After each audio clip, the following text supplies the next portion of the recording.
Now, Normana, this series has given me a wonderful opportunity to speak with you about your career, which spans some 50 years. But I'd like, first of all, to start in 1993 with something that Ian Howard said, that it's courageous of a senior artist to turn her established working process upside down and leap into the unknown.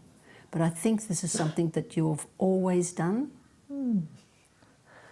I was told it was a failing at first, and then, but I have this temptation to try exciting new media, particularly. Yes.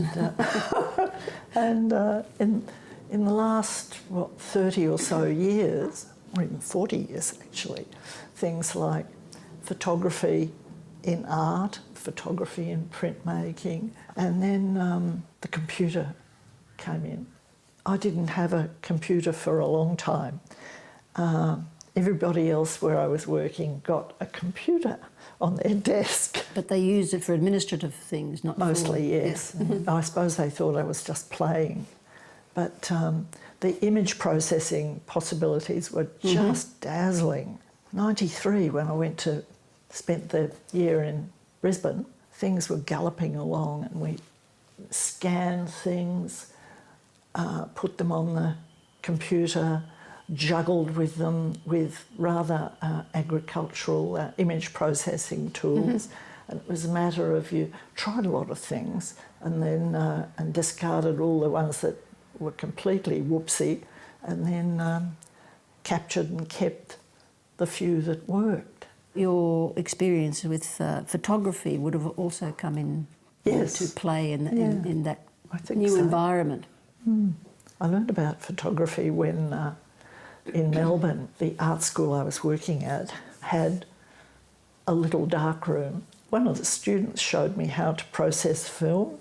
And off I went. I spent the weekend at the art school printing the photographs.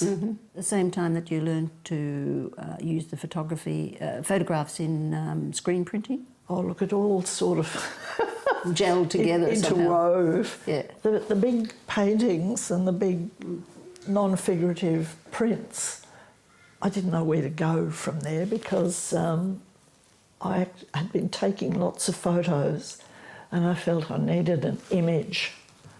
So much for Clement Greenberg. And I was having problems with a gallery at the time. So I thought, I've got to find a way of being an artist without a gallery. I made postcards about a sort of diary. It began to really sort of flourish. In the 90s, or after your fellowship at QCA, you really experimented with digital printmaking. Well, the technology just opened soared. up. It was very good, and the price of computers came down in a spectacular way. Can you tell us a little bit about the experimentation and the technology there? You don't really think about it as experimentation, you just do it. Do it.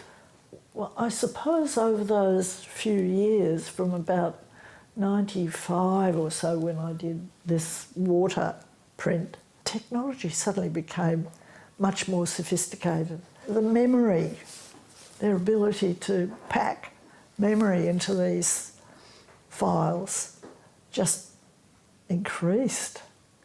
Because with the floppy disks, it was that or nothing. Where do you think this is leading you in your work? Don't know. Well, it was Lendl Milani who said, "What are you going to do next?" And I said, "Well, I'm getting over the fact that the Queensland Art Gallery bought a painting that I did in 1970, and suddenly there's interest in these ancient works." And she said, "Oh, you could go full circle."